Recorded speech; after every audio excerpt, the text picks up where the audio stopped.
Welcome to the Recover You podcast. I'm Kylene. And I'm Patrick. We are a couple in recovery From sex addiction and betrayal trauma. Together, we share our story to encourage you on your journey. It's here that we talk about sex addiction, betrayal trauma, mental, emotional, and physical health, faith, and anything and everything needed to recover you to your most authentic self that God created you to be. Welcome, everyone, to this week's episode of Recover You. Hello, Patrick. Hello, everyone. You're not going to say hello to me? Hello, Kylene. Well, hello, everyone. Hello. And Patrick. And Kylene. Mm-hmm. How are you today? I'm doing good. I just used the griddle in the pouring rain. Mm-hmm. He did. Fun. Yeah. Yes. Yeah, it was fun. My mom got him a cookbook for his birthday, and he was determined to use it. So Yeah. he got all the ingredients for this recipe, this stir fry, and then it was pouring rain and windy and cold, and he did it anyway. I pushed through. It was kind of stupid of me because yesterday it was like 80 degrees and sunny. I don't know why I didn't do that yesterday. Well, the decision had been made, and you followed through. That's right. Which may lead into Ooh, unplanned segue. there we go. Today, we're going to talk about inside the mind of porn addicts who successfully recover. We're going to share 5 things that are like the mindsets, beliefs, commitments, whatever you might want to say. It's how successful people in recovery think. These are the things that we've noticed when men get into recovery that they would share these things. So that's what we're going to talk about today. Yeah. Yeah. Okay, so number 1. Well, should I read all of them, you think? Let me read all of them and then we'll talk about it. Okay. Yes. The first one is they want to. The second is, and we'll break it down. Don't worry. The second is they have a commitment to honesty no matter the cost. The third is willingness to get uncomfortable to the point of sacrifice. The fourth is understanding the long-term commitment involved. And the fifth is if they're married, they take responsibility. So let's break them down because there's a lot to talk about for each one of those. Number 1, they want to. I know that sounds simple, but it's not.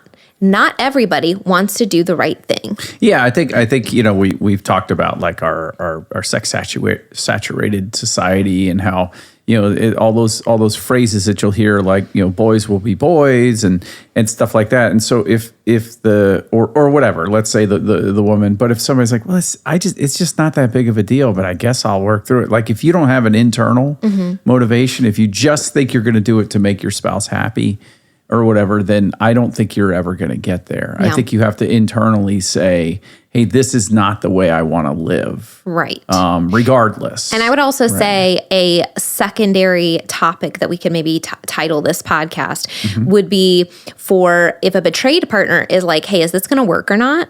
Like these are the attitudes and thought processes and stuff that you're going to want to see your partner making. And so conversely or alternatively to that, if you do not see them doing these things or you see them doing the opposite, that's a real sign that this is they're probably not going to get into recovery. And so I think because sometimes people are like, well, how do you know? And like, this is how you know. When you see someone go, I want this more than anything, that's one really good sign that they're going to do all the things that we're going to talk about today. So just a little note there too. Keep in the back of your mind if you're thinking about this, if you're listening to this from a betrayed partner perspective. Yeah, and I was thinking about this. It's like when we go through this, there's nothing that says that this process is easy, right? And sometimes you may have a mindset when let's say you first get discovered that like, gosh, my dad did this, my brothers did this. I don't see what the big deal is. I know that my mom never had a problem with my dad. You know what I mean? Like you might go through that. But I think as you're working through this and as your heart starts to change, if you're willing to be engaged in the process, you will see a change in because all of us are going to be around. I know I still am. I'm around some folks that think that maybe what I did was it was bad, but maybe not that big of a deal. You know what I mean? And so had I maintained that attitude, I would have never gotten into recovery. Who are those people? I need to send them an email. No. Okay, so we're talking about the number one thing that successful people that get into recovery have is they really, really want it. And so this is what we're talking about is an internal motivation. Now, this can sometimes come from different areas. So for some people, the internal motivation could be that they have a moral disagreement with the behavior that they're engaging in, that they morally and ethically believe that what they're doing is wrong. Another intrinsic motivation or internal motivation could be that they realize, hey, now my relationship is at risk. And this is just like the pain that is happening in my life is more than the benefit of what, perceived benefit of whatever I was getting from my addiction. So the risk of losing a family could be motivation enough to say, you know what, that's plenty. Or sometimes maybe personal consequences. Maybe somebody's not married, but maybe they have a moral disagreement, or they say the personal consequences I'm experiencing, like maybe their physical health has taken a hit. There's erectile dysfunction that happens. There's other physical issues when they have internal conflict. We've talked about Patrick's physical issues that he had because he was so internally conflicted about his behavior, high blood pressure, yellow eyes. He was physically not healthy. Falling apart. Yeah. And then some other consequences that someone might be experiencing is being like, hey, this is actually a problem for me. Like I'm spending money on this, or I'm engaging somehow in illegal behaviors, or, anything like that. It could really, so all of that could be internal motivation. Side note that I'm not sure we ever mentioned this on the podcast. I know they've heard about your physical health issues, but I don't think I've ever mentioned it, is when you got sober and you started getting healthy again, you have a plant in your office. And the plant in your office had been like, I don't know if it was dying or if it was just sort of like neutral, but it like began to thrive after you got into recovery because the literal energy wasn't death energy in your office anymore because you were like internally dying. Right. Isn't that crazy? Yeah, it is crazy. And it's funny because it's still a joke now. People walk into my office, they're like, oh my gosh, look at that plant. I'm like, yeah, it is kind of ridiculous and huge. Because Patrick has the positive energy and fun fact, also, I'm getting off topic, so bring me back after I say this. But plants can sense your presence up to 2 miles away. They know that their owners are like coming home when they're like 2 miles away. Isn't that crazy? That is pretty crazy. Yeah. I think that's right. I think I'm not messing that with an animal. No, I think you're right. Yeah, that's crazy. Anyway, okay, so their energy is connected to your energy, and when you got healthy, your plant's energy improved, changed, which is like nutso. Yeah. So anyway, number one is really, really important. And I don't want to just skip past that because it sounds obvious, right? Like you want to, but it really is true. And I need people to know this. Not every addict wants to get into recovery. And so that is, again, from the betrayed partner side, like you really kind of need to gauge that. Like, do they want to get into recovery or not? Because they are going to tell you by their behavior if they do or they don't. And I say behavior, not words, because trust me, at this point, I have seen plenty of examples where they say one thing and then they are not into the recovery process. Yeah. So the behavior is what we look for always. Yeah, and it's this is a hard process, and I think when folks who have had some ups and downs through the process, they may look at somebody who's kind of really locked down and they'll say, "Oh, no way, I don't believe that that's happening." But I think it really is. This is a line from The Conqueror. It's not mine. But it's you never heal beyond the vision you have of yourself. And so like if your vision, actually, I think it was, there's been some other things I've listened to where they talk about that too. You've got to create a compelling vision for your future, because if you don't, you're just going to be fighting day to day, and that relapse may be hard to avoid. Versus if you say, hey, I'm going to heal regardless of what happens in my relationships or whatever. I am going to heal, because your relationships are going to go up and down. Your wife may decide to leave you, whether you're recovered or not. And so, is that going to take you off track or not? It may be hard. It may be a really emotionally distraught thing if you're doing all of this work and all of a sudden she says, hey, I've decided I'm going to leave you. But if your vision of yourself is that you're going to be different than you were today, it doesn't pull you off of that vision and that direction of where you're going. So that's why this is so important. And I know for myself, one of the things I decided early on was, number one, I didn't want to hurt you anymore, right? I didn't want to hurt you anymore. And so, and then I wanted to recover regardless. And we've talked about this before. I was convinced you would leave me. And so I was like, well, it doesn't matter whether you leave. I mean, it did matter, but it doesn't matter whether you leave me or not, because it's not going to change the direction that I'm moving in. So anyway, and I think that was one thing that really helped me. And I see that with guys that end up becoming more successful as they move from the day to day. they move to the 1-year plan, the 3-year plan, the 5-year plan, because they're moving in a direction of something as opposed to saying, how am I going to get through lunch? Yeah. Well, and more than even a vision, the vision has to be associated with the belief that they are able to do it. Right. So the conscious versus the conscious can set the vision, but if your subconscious doesn't believe you're capable of achieving it, then you won't. You'll self-sabotage. So there has to be a deep, like, whole self, whole body, whole mind belief that says, I'm fully capable, and I actually believe that people can recover. And then all of me wants that. Yeah. Yeah. And if part of you wants it and part of you doesn't, that's where, go to therapy, talk to professionals, someone that can help you work through what those blocks, what those beliefs are that are getting in the way to help you move through it. So some people can have that internal conflict of like, hey, I say I want it, but I keep self-sabotaging. Why am I doing that? People will help you through that, but you have to recognize it first, which requires honesty, which is the segue to point number 2. Yep. A commitment to honesty, no matter the cost. And again, these segues are not planned. I'm very proud of myself for that one. Yeah, very nice. Very nice. Yeah. But no, the reason I said that is because in order to get to that point of recognizing, hey, I have this conflict, like I say one thing, but then I do another, you have to have honesty with yourself in order to be able to do that. And a lot of what addiction is just denial, minimize, qualify this, deny, like it's just, and it's not just lying to other people like your partner and your family or your boss or whatever about your behaviors, your whereabouts. You lie to yourself all the time. If you are an addict, you are lying to yourself. There is some way, shape, or form that you're lying to yourself. And so people that recover, they get to a point where it does not matter what the outcome is.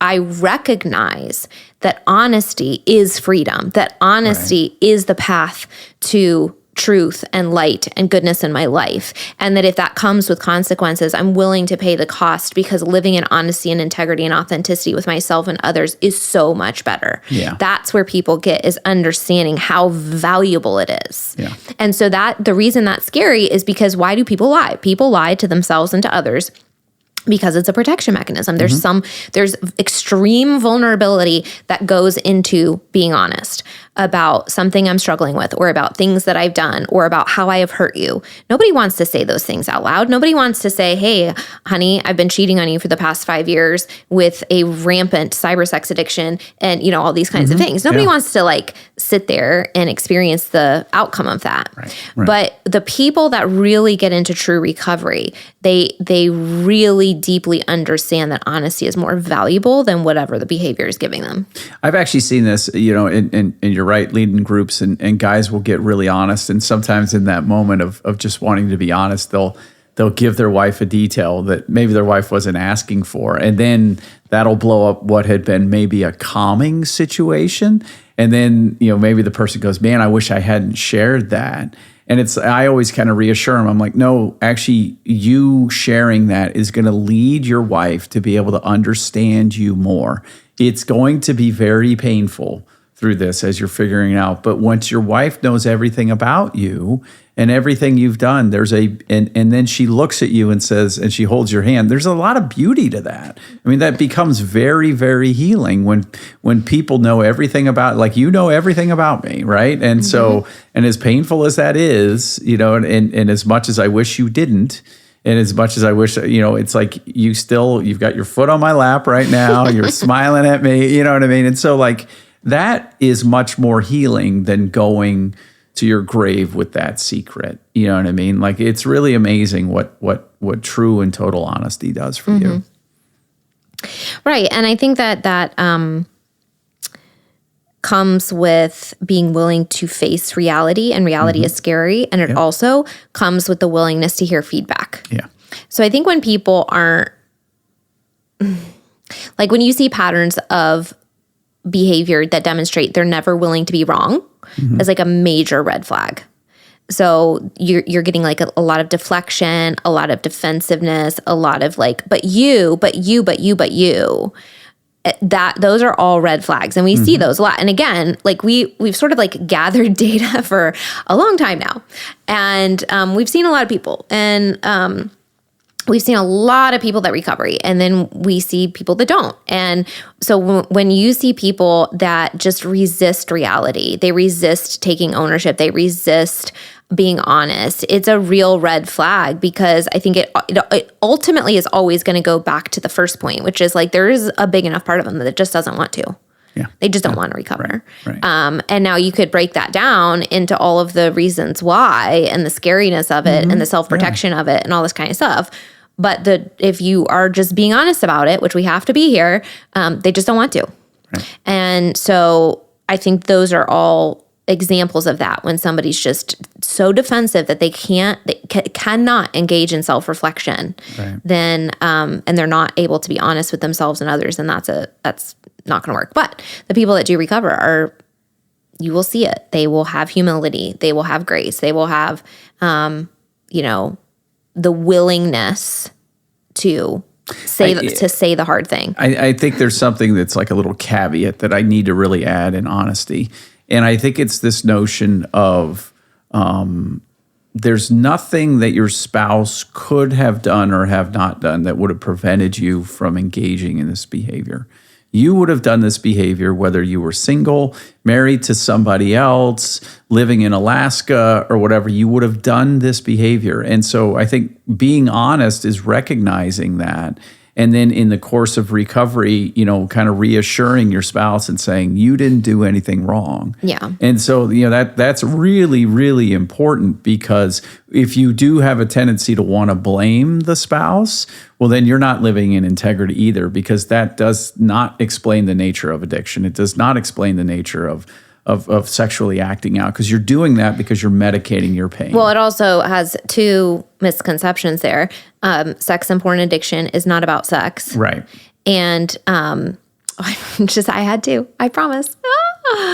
And number two. No, wait. What did you just say? I was thinking about it while you were talking, and then when it came to my turn, I blanked for a second. Maybe it'll come back to me. The one point you were trying to make after that. The one point. No, but that's when people try to blame somebody else. Oh, it's not a marriage problem. Right. It's not about sex, and it's not a marriage problem. Those are two things that that happens all the time. It's a really normal thing that people are like, hey, this is happening. Then we should go see couples counseling. And normally the issue with that is every once in a while there's an exception to this, but generally that's not helpful, because sex addiction and porn addiction is not a marriage issue. It is not a marriage issue. It is not a marriage issue. It's also not a sex issue. Yeah. How much or how little you're having does not turn you into a porn addict. That's right. How much you're arguing with your partner does not turn you into a porn addict. So when people want to really say, well, if my wife was nicer to me and we got along better, I wouldn't have done this. That's just, it's a you problem. Not that the two of you don't need to work on communication, but that's a separate issue. You can't conflate the two. Right. And that gets tricky, because again, you have to go back to one. Like, do you want to get in recovery now? Who cares? If you why do you want to shift the blame? You're the only one that can fix your behavior.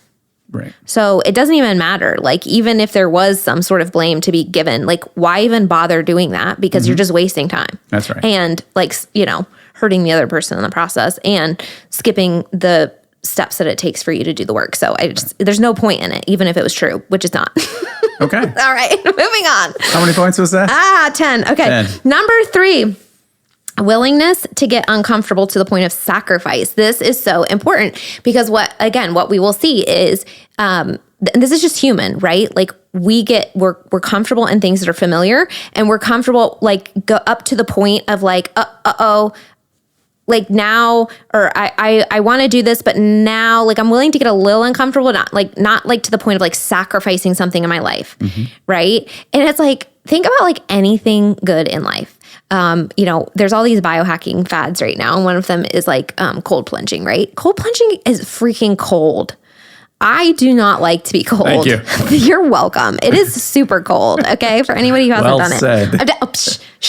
Let me finish. People know that it's cold. It's called cold plunging. I get that. You're making fun of me. But, I mean, it's like really cold for anybody who hasn't done it. It's like 40, 50 degrees, which might sound not that bad, but it is very bad. It's cold. It's cold. Anyway, the point is, it's super good for you. It's super, super good for you. Like, helps your immune system. It lowers inflammation. It helps your body actually adapt. So like if I was to do cold plunging regularly, because I really don't like being cold, my body would probably actually get much more comfortable with cooler temperatures. Just like outside of the cold plunge. I mean, like in real life, like, oh, it's a little cool outside today. It might not be as offensive to me. Right. Right. So, running a marathon or lifting weights or, anything that is, or eating vegetables when we're, not used to eating vegetable, right? Like think of anything that's beneficial in life. Like there's discomfort there. Yeah. Think about when we went gluten-free, there's a level of sacrifice there. Every once in a while, you and I are like, oh man, I'd really like to have XYZ, right? And for you, that's not so much a line as it is for me, because gluten doesn't bother you. No. You just do it to be polite. Yeah. But I think you're onto something, because I think anytime you change, if you think about this, addiction is a series of habits and patterns that are unhealthy. And so, as with anything, when it comes time to change a habit or pattern that whatever that is, let's say you're doing a couch to 5K, that becomes hard because you're changing your brain patterns. And so it's always very, very difficult. And then the difference with this particular one is the patterns that you're using are, to your point, comforting you, even though you may abhor them. They are comforting you. They're helping you manage your pain. And so you're taking that away. And that is really, really hard. And you got to recognize that. And I'll hear people say like, well, no, everything's fine now. It'll be 3 weeks in. I'm like, no, this is something that is going to take a long time for you to get through, because you're going to go through patterns and go through experiences that are going to be over the long haul, that are going to challenge you and challenge your ability to stay sober, challenge your ability to be in recovery, not because you want to go back to the sexualized world, but because that's what helped you. That's what helped you manage day-to-day life, and you've taken it away. And so until your healthy habits become the pattern that just becomes automatic every day, it's going to take you some time. I've mentioned this before. Malcolm Gladwell says it takes 10,000 hours to become an expert in something. So you think about 10,000 hours. That's 5 years working 40 hours a week, right? And so, of course, you're going to get there sooner because you have the weekends and nights and all that stuff. But 10,000 hours, you have to recognize that. And that goes back to the first point of talking about your vision. Where are you going? You recognize that it's a long-term struggle. Yeah, you have to want it badly enough that you're willing to get uncomfortable. And I say to the point of sacrifice, because as we've shared, we sacrifice a lot of time for this level of recovery. And over the past 4.5 years, it's been a lot of time. Right. And sometimes I think I see there's a little bit, and again, I'm not judging anybody, but also I don't think this is like a helpful mentality, but I totally understand why it is. And that is that people sometimes like want to get into sobriety, and this goes on both like the addict and the betrayed partner, and then desperately want to get back to real life. Right. And I totally get that. I 100 million billion % get that. And if you want like deep healing, long-lasting, lifelong recovery, most of the time, I'm sure there's situations, but most of the time, that's not going to happen in like a 3-month period. Yeah. And so generally speaking, if you're kind of feeling like things are normal in 3 months, it's either a short little honeymoon period, and that's fine. That's normal, because the good times come too through all of this process. We're not saying that has to be misery all the time, but I'm just saying like that doesn't mean it's time to stop going to therapy. It's time to stop going to group. It's time to stop. No, this is like such a deep, and you can't anticipate 6 months in, 8 months in, 9 months in. The first year is really hard when people are doing the work. And I don't mean like every day is a misery. I mean like you're going along, everything's fine, and then your anniversary comes up. Right. And you don't know how to handle that. Yeah. Or you're walking along and then you have a thought and you don't know how to handle that. And it is hard. And then there's more conversations. And then you're like, I thought I was doing so well. You were doing well. Yeah. You are doing well. But now this is part of recovery. And so when I say uncomfortable to the point of sacrifice, I mean time. Like time committed to therapy, time committed to group, to being vulnerable, time committed to conversations. Like I don't really think people know how much you and I talk to each other. Yeah. And towards the beginning of this, how much we talked, like it was more than what we do now. I don't know, maybe it's the same, but I mean, we spent like 3 days almost solid locked in that room the first like the first week of discovery, just asking questions and talking it out. And that really didn't change much after that, other than the fact that you had to go back to work. But we would talk into the night. We would talk, whenever we had a chance, we would talk throughout the weekends. We would just talk it out. Like, where are you at? Where am I at? What are you learning? What am I learning? What is our goal? Where are we had, like, all of these conversations had to be had, and that is a sacrifice of time. There were things and events and stuff that we did not do that first year.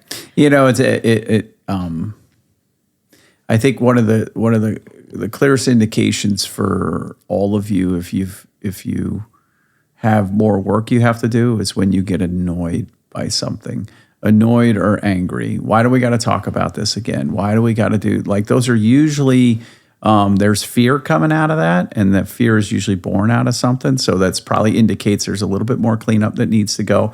Because I think we've gotten to the point now where we've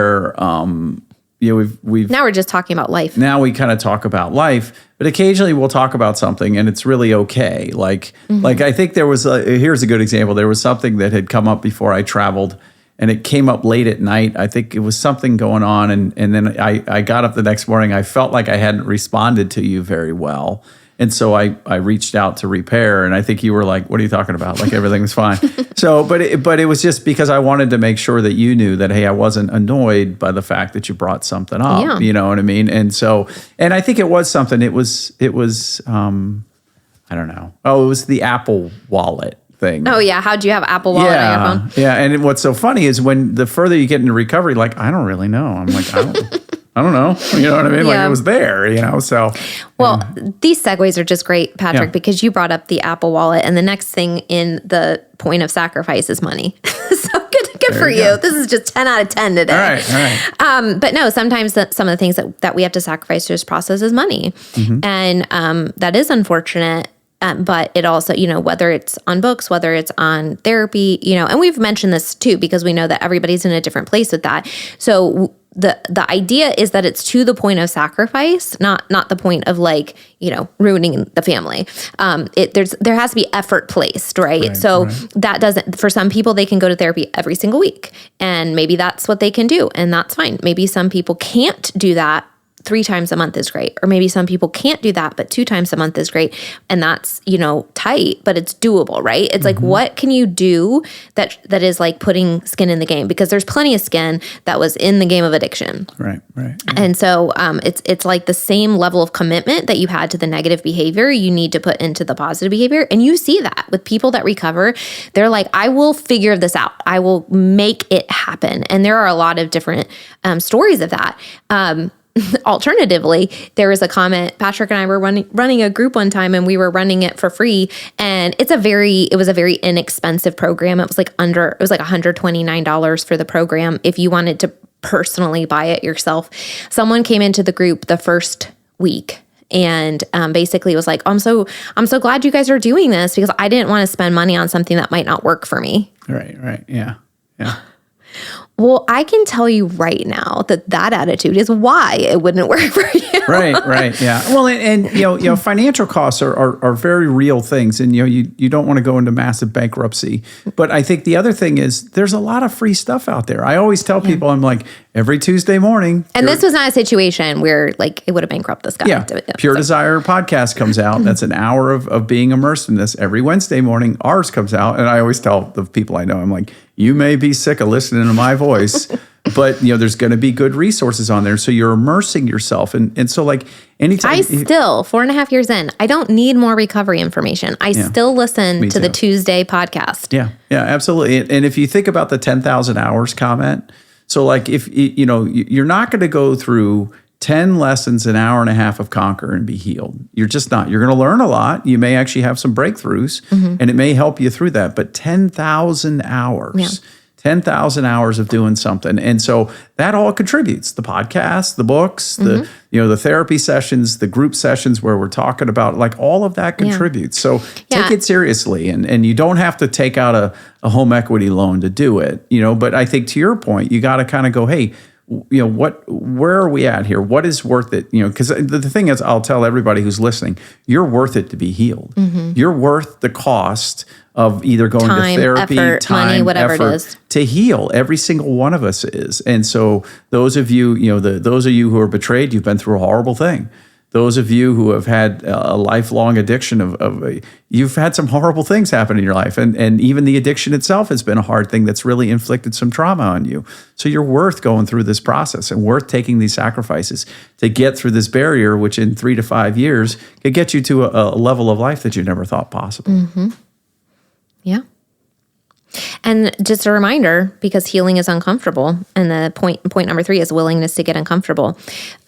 We all choose a familiar hell over an unfamiliar heaven until we recognize that that's the pattern and we consciously decide to do it differently. Right. And that's what we're asking people to do, is recognize that even when we do the right thing, even when something is beneficial for us, it is uncomfortable when it's new. And we just absorbing that and understanding that and accepting that is just going to help you move through so much faster. Right.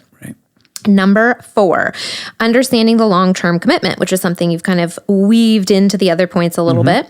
But what we say, right? Like 2 to 5 years for addiction recovery. And we've clarified over and over, that's not sobriety. Sobriety can happen super quickly for people who get involved and get support and connection and get honest and all these kinds of things. But recovery, which is the deeper freedom from it. And for the reasons that we've just shared, right? Like your anniversary pops up, the first Christmas pops up. Your friend, your son, you get fired from your job. All of these different things happen. Your kid goes away to school, and now you're feeling a little lonely. Or whatever it is. There's all these different life, basically. Life is what happens in 2 to 5 years. Life, and then it's you being able to navigate all the hard things in life and go, I'm in control. And I may have mentioned this on one of our last podcasts, but it's really been on my mind recently. Of like, deep healing really means that we are in control. Nothing external to us is in control. Sex doesn't control you. Sugar doesn't control you. Food's not controlling you. Money doesn't control you. The perception of society or other people don't control you.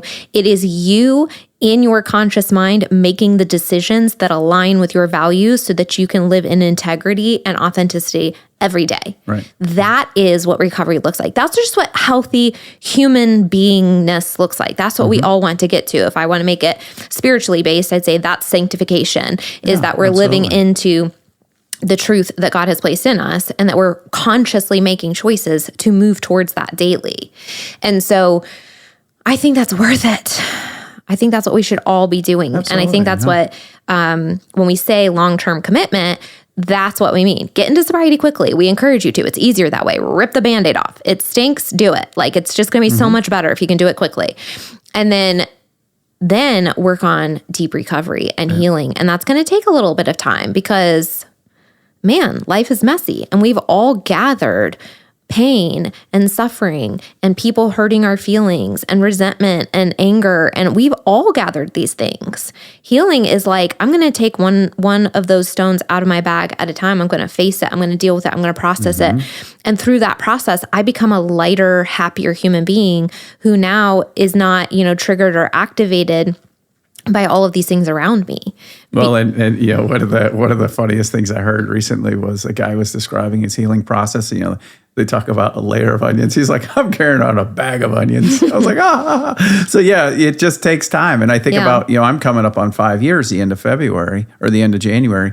And there's still things that kind of come up. You go, oh my gosh, wow. It's a deeper awareness. I had been holding back. I hadn't learned how to pursue health again in this particular area, or this here. I wasn't vulnerable yet. I was still holding people, you know what I mean? And so it's really a pretty cool process once you, and it actually, I think it has momentum to it. Yeah. I think once you get into the positive momentum side, and you think about addiction was a negative momentum side. Once you get into the positive momentum side, you develop that emotional intelligence. You develop that ability to seek out resources to help push you along a little bit more and go, man, I got to work on that. That's a problem for me. I'm going to be super vulnerable here and tell everybody how crazy I was like 20 years ago in my life. I was a little psycho in college. I think I was like crazy. Like, I did not have any stability emotionally. Like, I was all over the place. I had all these wounds and all this neediness and all this. I don't know if you would maybe at some point call me codependent back in the day. probably with my first real boyfriend. I think I was like mega codependent. But yeah, I was like, what do you call that? Stage 5 clinger. It was not good. My point is, the reason I'm sharing this is because this process has helped it. Like, it's not just you. It's helped me because I've been just as committed to healing and learning about these things and moving through. And just the way I view life now is so, so different. Like I'm fine on my own as a human being, but it's also now given me this such a much healthier, happier perspective on like other humans. So, to the point of what I was saying earlier, like healing is, when you're in control as opposed to something that somebody else does controlling you or these external substances or whatever, right? And just think about that for a minute. Like, what is a time in your life fairly recently where someone said something or did something or you watched something on TV or whatever, and that external thing activated you? What if you could get to a point where the same exact thing happened and you weren't bothered by it? Yeah. Oh, yeah. And you were able to just go, Okay. Right. I was so proud of myself recently because I had a situation that would have, I think, really activated me. Previously, it was a conversation I was having with someone, and I think it really, really would have activated me. And instead, I was just like, okay. Right. And I was able to move on. And then, I think about that me in college that like didn't know anything about, emotions or connection or attachment or trauma or healing or anything. And I had all this trauma that I was carrying around. Right. And it was like, I just wanted to like latch on to a human that could make me feel safe, probably is what it was. Right. And I wanted that to be my person. And then all my eggs were in that basket. And, and so healing is really like, okay, no, like, other people can live their lives. Other people can do, like, they have their trauma. They have their opinions. They can, but other people have their trauma. If I'm going to be in relationship with someone, like, yes, there is a relational dynamic where the two of us have to sort of work together. But ultimately, like, the deepest part is, like, you go live your life, Patrick. You do what you need to do. And whatever you end up deciding, like, I'm fine. I'll be fine. Yeah. And that's, like, a really good place to be. Yeah. Oh, yeah. Yeah, definitely. So we want people to understand long-term commitment. What's the What's the you allow people to live rent-free in your head? Yes. You ever hear that? It's like you get to the point where it's like, okay, well, you live your life. I live rent-free in my head because the one thing I will ruminate on is I hope so. No, I mean, it's your head. No, well, we did talk about the inner monologue and the narrator, which I do have. But no, what I mean is the thing I will ruminate on is like if I've said something that I think might have hurt somebody's feelings like 10 years ago or like last year, or I'll be like, okay, let me think about that again. And, those are the things that'll come up for me. Yes. Anyway, but the other piece to understanding the long-term commitment is how recovery morphs and changes. And so one of the things I talk to, one of the things that I help trade partners with is actually getting their the addicts connected to the right people, right? So that's one of the things I kind of help them is how can we set everybody up for success in the beginning, right? And so one of the things that I often will tell my partners is, hey, let's start with a CSAT. Let's get the disclosure. CSATs are going to be really good for getting people into sobriety. Let's start there because those are the starting points. Those are things we need to get stable, right? But then I'll also say some CSATs are amazing and they have these other modalities that can help with the trauma, that can go to the deeper levels, that can help them get into recovery, and some don't. Some are good at like disclosure and sobriety, getting them into sobriety and stability, and that's okay. So then what I'm talking about understanding a long-term commitment is let's get you started and then reassess. Do I now need somebody that is a different practitioner? Do I need something that is going to help me go deeper? Okay, we're moving on. And then you get into recovery and you've been into recovery for a couple years and you're like, okay, what is the next area of my life that is just not where I want it to be right now? And then you shift your focus and becomes less about addiction, less about sex, less about porn, less about betrayal, less about trauma, all these kinds of things, and more about, okay, I'm just moving towards goodness. I'm moving towards health. What's the next area in my life? Is it people pleasing? Is it vulnerability? Is it, what is it? And then you just keep going. Yeah. Number 5, and this is the last one, and we can keep it fairly short, but we've talked about 4 things so far that is like what successful people in recovery do. They want recovery, they are committed to honesty, they're willing to get uncomfortable, and they understand that it's a long-term commitment. So that can really be universal, married, single, whoever. Like that's just the mindset. Now, number 5 is if they are married, they are someone that takes responsibility, meaning they really own it. They own, this is what I've done, and I'm owning my recovery, but I'm also taking responsibility and ownership for the pain that I've caused you. And if you think about it, like, that's really across the board. Anyone that is married that's actually going to get into recovery is somebody that's going to take responsibility. You can't have somebody in recovery that's not taking responsibility. That's a big part of the you recovery cannot process. have somebody in recovery that's not being empathetic to their partner in pain. So this is a universal across the board. If you're having somebody in deep recovery, they're going to take responsibility, express empathy, and own what they've done to their partner and help them heal. If they stay together. Right. Yeah. I mean, it's like, the ability to say, I'm sorry, that was wrong. I wish I hadn't done that. What do you need from me? Do you need some space? While I'm giving you space, can I check back in with you? You know what I mean? These are all things that indicate taking, and I will say doing things in group, you mentioned about the betrayed spouse. Taking responsibility doesn't just mean, hey, I'm taking responsibility. It means that I'm going to do every action that I can to help restore trust, where I can think about it, right? Because sometimes you don't think about some things, but doing everything I can that you can to consistently rebuild trust, to consistently find a way to heal wounds, to consistently find a way to make amends. That's what all that means by taking responsibility. It's not just a phrase that you say at the beginning and the end of 90 days and that at each 1-year anniversary of your recovery. Right. I said I'm sorry like 6 months ago. Right. Yeah. Yeah, but we don't.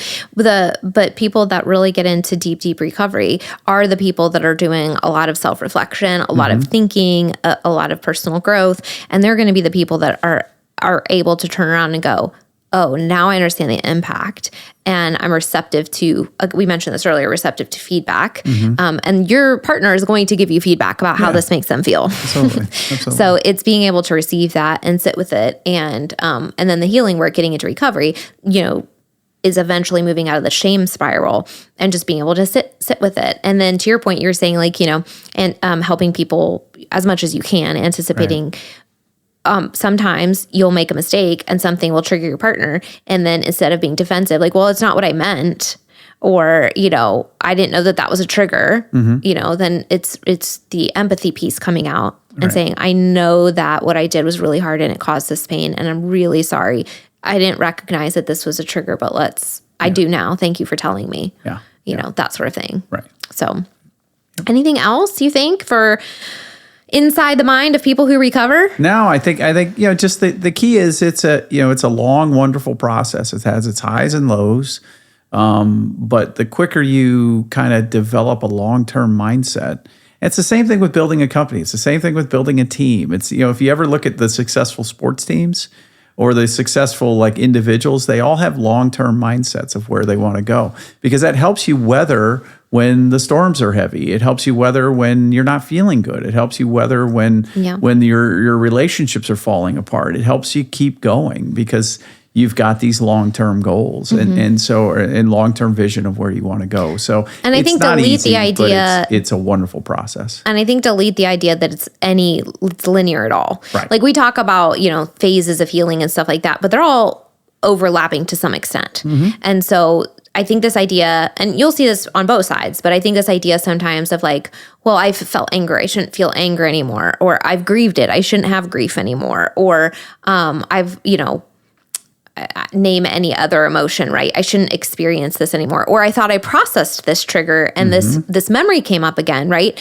Maybe I did some trauma work on this and then it's a lot less, but it showed up again, right? Any of those things, like none of that is wrong or means you haven't done the healing or that, you're not where you thought you were. That's just life. Trauma is stored in this part of your body, the subconscious, that doesn't work in the same realm of time that the rest of us do. It doesn't follow a clock per se, which is another reason that the trauma healing is so important. So it can take the weight off of that and help it file itself into the appropriate filing cabinets so that it can weigh less and can be less stressful and can be less triggering and all that kind of stuff. But it's still like part of that subconscious part of you, and that does not follow time. So things will come up.